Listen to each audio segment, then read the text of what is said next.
നമ്മുടെ ആമിനാസ് അടുക്കളയിലേക്ക് എല്ലാവർക്കും സ്വാഗതം. എല്ലാവർക്കും സുഖമാണെന്നുള്ള വിശ്വാസം ഇവിടെ എനിക്കും എൻ്റെ ഭർത്താവിനും എൻ്റെ മക്കൾക്ക് എല്ലാവരും സുഖമായിട്ടിരിക്കുന്നു. ഇന്ന് ഞാനിവിടെ ചെയ്യാൻ പോകുന്നത് ഒരു മധുരമാണ്. അതായത് ബനാന ബ്രെഡ് കട്ട്ലേറ്റാണ് ഞാൻ ഇന്ന് നിങ്ങളുടെ മുന്നിൽ എത്തിക്കാൻ പോകുന്നത്. അത് 4 മണി പലഹാരമായിട്ട് സ്കൂളിൽ നിന്ന് വരുന്ന കുട്ടികൾക്ക് എല്ലാവർക്കും കൊടുക്കാൻ പറ്റിയ ഒരു സ്നാക്സാണ് ഞാനിന്ന് നിങ്ങളുടെ മുന്നിൽ എത്തിക്കുന്നത്. അതിന് വേണ്ട ചേരുവകൾ എന്തൊക്കെയാണെന്ന് ഞാനിവിടെ കാണിച്ചു തരാം. ബ്രെഡ് ഞാനൊരു 5 പീസ് ബ്രെഡാണ് എടുത്തിരിക്കുന്നത്. ഇത് സാധാരണ നമ്മളിപ്പോൾ കടയിൽ നിന്ന് വാങ്ങുന്ന മോഡേൺ ബ്രെഡ് പോലത്തെ ബ്രെഡാണ് ഞാൻ എടുത്തിരിക്കുന്നത്. പിന്നെ എടുത്തിരിക്കുന്നത് ബ്രെഡിൻ്റെ പൊടി, ഈ ബ്രെഡ് നല്ലപോലെ പൊടിച്ചെടുത്തതാണ്. ഇതെനിക്ക് ഈ മുട്ടയെ മുക്കി പൊരിക്കേണ്ടതാണ്. പിന്നെ ഞാൻ എടുത്തിരിക്കുന്നത് ബദാമാണ്. ബദാം ഞാൻ ചെറുതാക്കി അരിഞ്ഞെടുത്തിരിക്കുകയാണ്. വെള്ളത്തിലിട്ട് കുതിർത്തിയിട്ട് അതിൻ്റെ തോലൊക്കെ കളഞ്ഞ് അരിഞ്ഞെടുത്തിരിക്കുകയാണ്. പിന്നെ കിസ്മസ്, പിന്നെ ഏലക്ക പഞ്ചസാര ഇട്ടിട്ട് പൊടിച്ച് വെച്ചതാണ്. പിന്നെ ഞാൻ എടുത്തിരിക്കുന്നത് മുട്ട ഞാൻ കലക്കി വെച്ചിരിക്കുകയാണ്. ഇതിൽ മുട്ടയുടെ വെള്ളയും ചുവപ്പും കൂടി ഞാൻ കലക്കി വെച്ചിരിക്കുന്നതാണ്. അത് നമുക്ക് മുക്കി പൊരിക്കാൻ. പിന്നെ സൺഫ്ലവർ ഓയിൽ, ഇതിൽ ഞാൻ ലേശം ഉപ്പിട്ടിട്ടുണ്ട് മുട്ടയിൽ. അതുകൊണ്ട് ഞാൻ ഉപ്പ് കൂടി പിന്നെ വേറെ ഞാൻ കാണിക്കാതിരുന്നതാണ്. പിന്നെ ഇത് പൊരിക്കാൻ നമുക്കൊന്ന് ബ്രെഡ് ഒന്ന് ഇതാക്കണം, ഒന്ന് ചൂടാക്കിയിട്ട് വേണം. അപ്പോൾ അതിന് വേണ്ടിയിട്ട് ഞാൻ കുറച്ച് നെയ്യ്, 1 ടീസ്പൂൺ നെയ്യിൽ ഒഴിച്ചിട്ട് വേണം ഇതൊക്കെ ഒന്ന് ഫ്രൈ ചെയ്തെടുക്കണം, ഈ ബദാമൊക്കെ. അപ്പം നമുക്ക് ഇതിലോട്ട് നമുക്ക് തുടങ്ങാം. അപ്പോൾ ചട്ടി വെച്ചിട്ട് ചട്ടി ചൂടായി വരട്ടെ. ഇതിലോട്ട് ലേശം എണ്ണ, ഇങ്ങനെ കൂടുതൽ ഒഴിക്കണ്ട. നമുക്ക് ഇതൊന്ന് ആദ്യം തന്നെ ഈ അരിഞ്ഞു വെച്ചിരിക്കുന്ന ബദാമും കിസ്മസും നമുക്കൊന്ന് ഫ്രൈ ആക്കി എടുക്കണം. ഒത്തിരി ഫ്രൈ ആവരുത്. ഈ ബദാം ഒത്തിരി ഇങ്ങനെ കരിഞ്ഞ പോലെ ആവരുത്. ഒന്ന് വെറുതെ ഒന്ന് മൊരിയാനേ പാടുള്ളൂ, ഒത്തിരി മൊരിയരുത്. സാധാരണ നമ്മൾ മൊരിയണ പോലെ അല്ല, കാരണം ഇത് കട്ട്ലേറ്റിലേക്ക് ഇടുമ്പോൾ നമ്മൾ കൂട്ടി കുഴക്കേണ്ടതാണ്. അപ്പോൾ അതുകൊണ്ടിട്ടാണ് ഇതൊന്ന് വെറുതെ വാട്ടിയെടുക്കണമെന്ന് പറഞ്ഞത്. അതിനുശേഷം വേണം നമുക്ക് ഈ ബ്രെഡ് ഇതിൽ വെച്ചിട്ടൊന്ന് ചൂടാക്കിയെടുക്കാൻ.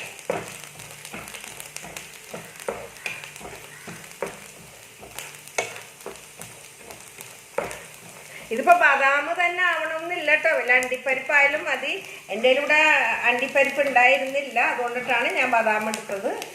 അണ്ടിപ്പരിപ്പ് ഉണ്ടെങ്കിൽ ബദാം ഇല്ലാത്തവർക്ക് അണ്ടിപ്പരിപ്പായാലും മതി. ഇതിലോട്ട് ഞാൻ കിസ്മസ് ഇട്ടിട്ടുണ്ട്. ഇതൊന്ന് വെറുതെ ഒന്നായി വരുമ്പോഴേക്കും നമുക്ക് ഇതിൽ തന്നെ വാരി വെക്കണം. ഇതിലോട്ട് നമുക്ക് മാറ്റണം. പെട്ടെന്നൊന്ന് ഫ്രൈ ആയി കെട്ടിക്കഴിഞ്ഞാൽ നമുക്ക് ഇതിലോട്ട്, കുട്ടികൾക്ക് ഇഷ്ടത്തിന് വേണ്ടിയിട്ടാണ് കിസ്മസും ഈ ബദാമൊക്കെ ചേർക്കുന്നത്. ഇത് ചേർത്തില്ലാന്ന് വെച്ചിട്ടും ഒരു കുഴപ്പമൊന്നുമില്ല. ഇതിലോട്ട് എടുത്തിട്ടുണ്ട്. ഇനി നമുക്ക് ചെയ്യേണ്ടത്, വീണ്ടും ഞാൻ പാനിട്ട് വെച്ചിട്ടുണ്ട്. ലേശം നെയ്യ് ഒഴിച്ചു കൊടുക്കാം, കുറേ ഒഴിച്ചു കൊടുക്കരുത്. എന്നിട്ട് ഈ ബ്രെഡ് ഒന്ന് വെറുതെ ഇങ്ങനെ ഇതിൽ വെച്ചിട്ടൊന്ന് ചൂടാക്കിയെടുക്കാം.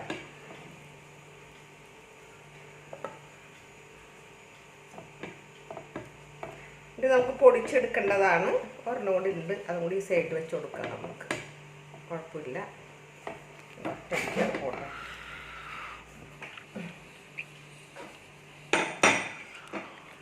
ഒന്ന് അപ്പുറം മറിച്ച് കൊടുക്കണം.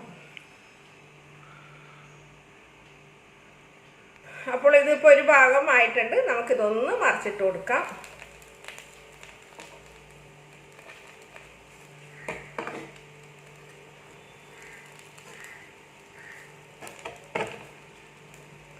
ചൂടുണ്ട്. ഇതും കൂടി ആയിക്കഴിഞ്ഞാൽ, ഒരു ഭാഗം കൂടി ആയിക്കഴിഞ്ഞാൽ നമുക്കിത് ഗ്യാസ് ഓഫ് ചെയ്യാം.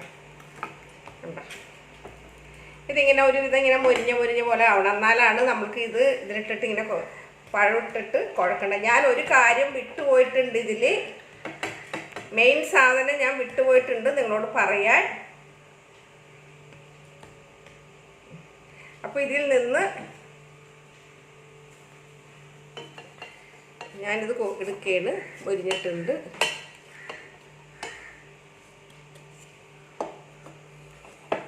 അപ്പോൾ ബ്രെഡ് ഞാൻ ഒന്ന് ഫ്രൈ ചെയ്തെടുത്തിട്ടുണ്ട്. ഇതിന് വേണ്ടത് 3 റോബസ്റ്റാണ് ഞാൻ എടുത്തിരുന്നത്. അതിൻ്റെ തൊട്ടടുത്തിരുന്നിട്ട് അത് ഞാൻ നിങ്ങളോട് പറയാൻ വിട്ടുപോയി. ഇതിവിടെ ഇരിക്കുന്നുണ്ടായി, പറയാൻ വിട്ടുപോയി.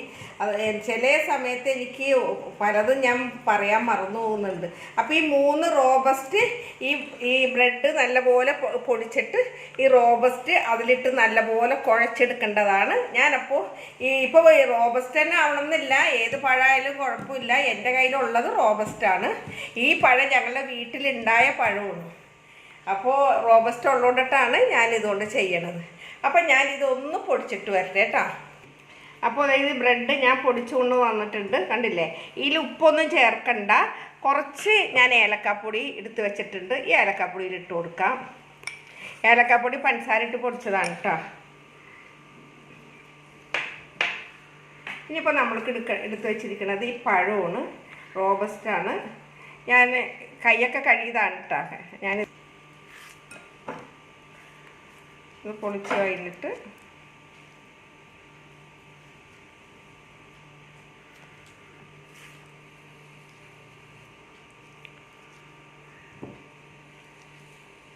പഴുത്തിൻ്റെ തോടൊക്കൊന്ന് മാറ്റിയിട്ട് കേട്ടോ.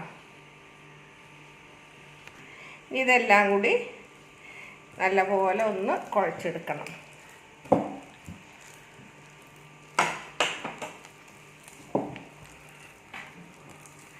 ഇതിൽ നമുക്ക് വേറെ പഞ്ചസാര ഒന്നും ഇടേണ്ട ആവശ്യമില്ല, കാരണം ഇത് നല്ല പഴുത്ത പഴമാണ്. പിന്നെ വെറുതെ വീണ്ടും പഞ്ചസാര ഇട്ടിട്ട് അത് ഇതാവുന്ന കാര്യമില്ല.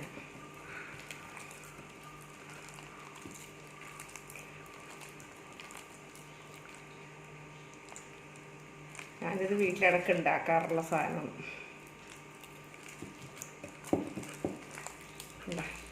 ഇതിലോട്ട് നമ്മൾ എടുത്ത് വെച്ചിരിക്കുന്ന ഈ ബദാമും കിസ്മസും ഇട്ട് കൊടുക്കണം.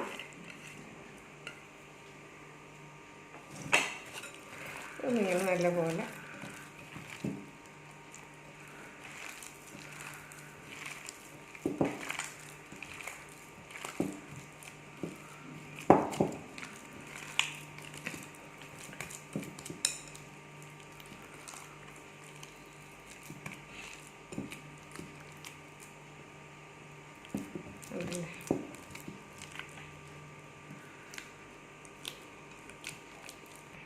അപ്പോൾ ഇത് കുഴച്ചൊക്കെ വെച്ചത് കണ്ടില്ല, നല്ലപോലെ നമുക്ക് ഇതായിട്ടുണ്ട്. അപ്പോൾ നമുക്ക് ഇതെന്താ ചെയ്യേണ്ടതെന്ന് വെച്ചിട്ടുണ്ടെങ്കിൽ ഓരോ ഉരുളകളായിട്ട് ഇങ്ങനെ ഈ കട്ട്ലേറ്റിൻ്റെ ഷേപ്പിൽ നമുക്ക് ഉരുട്ടിയെടുക്കണം. കണ്ടില്ലേ, ഏത് ഷേപ്പ് വേണമെങ്കിലും എടുക്കാം. ഞാൻ ഇന്ന് എടുക്കണത്, ഇന്നാൾ ഞാൻ സോയാബീൻ കട്ട്ലേറ്റ് ഉണ്ടാക്കിയപ്പോൾ ഞാൻ ഷേപ്പിലെടുത്ത്. അപ്പോൾ ഇത് നമുക്ക് റൗണ്ട് ഷേപ്പിലെടുക്കാം. ഇങ്ങനെ എടുത്തിട്ട് നമുക്ക് ചെയ്യേണ്ടത് ഇങ്ങനെ ഈ മുട്ടയിൽ മുക്കി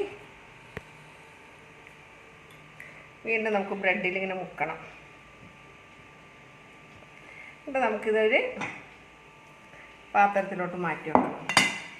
ഇതിങ്ങനെ നമുക്ക് ഓരോന്ന് എടുത്തിട്ട് വീണ്ടും നമുക്കിങ്ങനെ അടുത്തത് ഇങ്ങനെ പരത്തി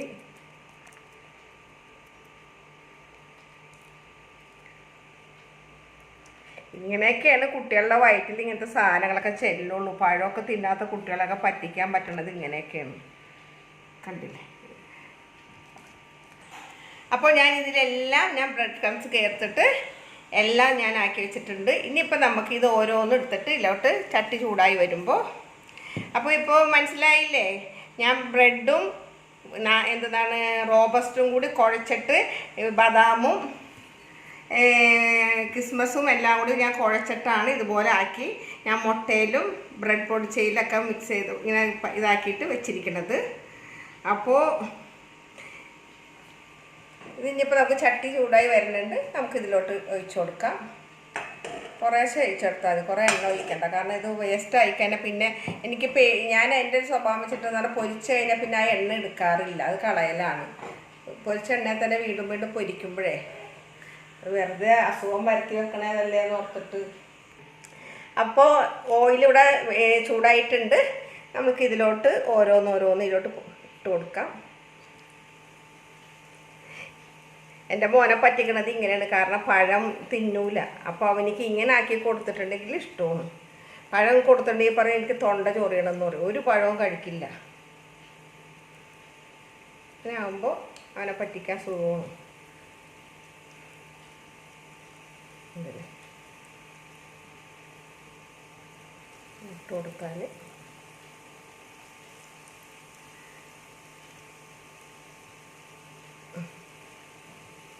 ഇതിങ്ങനെ ഓരോ സൈഡ് ബ്രൗൺ കളറാകുമ്പോൾ നമുക്കിത് പൊരിച്ച് കോരിയെടുക്കാം.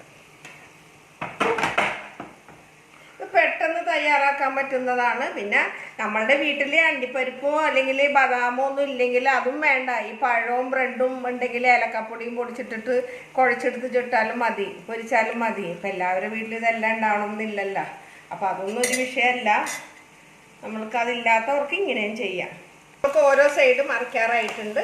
നമുക്കൊന്ന് മറിച്ചിടാം. ഒരു സൈഡ് മുരിഞ്ഞിട്ടുണ്ട്, കണ്ടില്ലേ?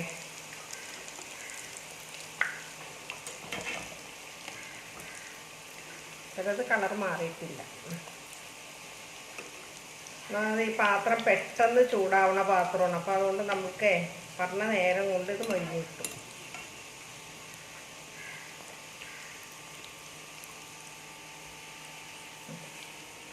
ഇതിങ്ങനെ കിടന്നിട്ട് ശരിക്കും മുരിഞ്ഞ് വരണം.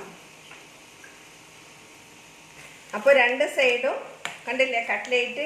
ഇതിപ്പോൾ നമ്മൾ കണ്ടിട്ടുണ്ടെങ്കിൽ ബ്രെഡ് കൊണ്ടിട്ട് ബനാന കട്ട്ലേറ്റ് ഉണ്ടാക്കിയതാണെന്ന് ആരും പറയില്ല. ഇത് കഴിക്കുമ്പോഴാണ് ഇത് മനസ്സിലാവുള്ളൂ. അപ്പോൾ നമുക്കിത് ഓരോന്നോരോന്ന് ഇത് പ്ലേറ്റിലോട്ട് മാറ്റാം. ഓരോന്നോരോന്ന് എടുത്തിട്ട് പ്ലേറ്റിലോട്ട് മാറ്റി വയ്ക്കട്ടെ.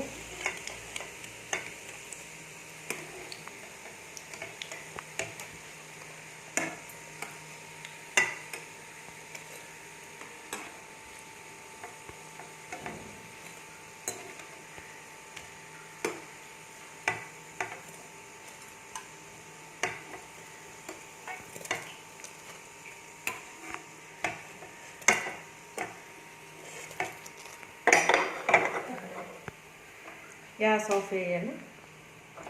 ഇതെടുത്ത് ഇപ്പുറത്തേക്ക് മാറ്റി വയ്ക്കട്ടെ. അപ്പോൾ ഇങ്ങനെ ഒന്ന് ഡെക്കറേഷനൊക്കെ ചെയ്തിട്ടുണ്ട്. കാരണം ഇതിൽ ബദാമൊക്കെ വെച്ചിട്ടുള്ളത്, അതാണ് കുറച്ച് ബദാമൊക്കെ ഞാൻ ഇട്ട് കൊടുത്തിട്ടുണ്ട്. അപ്പോൾ ഇന്ന് ഞാൻ നിങ്ങളുടെ മുന്നിൽ എത്തിച്ചിരിക്കുന്നത് ബ്രെഡ് ബനാന കട്ട്ലേറ്റ്. ഇതെല്ലാവർക്കും ഇഷ്ടമാവുമെന്ന് ട്രൈ ചെയ്ത് നോക്കിയിട്ട് വേണം പറയാനായിട്ട്. നിങ്ങൾ കമൻറ്റ് ബോക്സിലൊന്നും കമൻറ്റ് ഇടുന്നില്ല. ഇനിയിപ്പോൾ ഇത് കഴിച്ചിട്ട് നിങ്ങൾ കമൻറ്റ് ഇട്. അതേപോലെ ഞാൻ കുറേ റെസിപ്പികൾ ഇപ്പോൾ ഇട്ട് കഴിഞ്ഞിട്ടുണ്ട്. അതെല്ലാം ഇഷ്ടമായെങ്കിൽ ഇതുപോലെ കമൻറ്റ് ബോക്സിലൊക്കെ കമൻറ്റ് ഇടണം. എനിക്ക് അഭിപ്രായങ്ങൾ അറിഞ്ഞെങ്കിലാണ് പുതിയതൊക്കെ ഇനി ചെയ്യുമ്പോൾ അത് മനസ്സിലാവുള്ളൂ. അപ്പോൾ ഈ വീഡിയോ നിങ്ങൾക്ക് ഇഷ്ടപ്പെട്ടിട്ടുണ്ടെങ്കിൽ എപ്പോഴും പറയുന്ന പോലെ തന്നെ ലൈക്ക് ചെയ്യാനും സബ്സ്ക്രൈബ് ചെയ്യാനും ഒന്നും നിങ്ങൾ മറക്കരുത്. Thank you.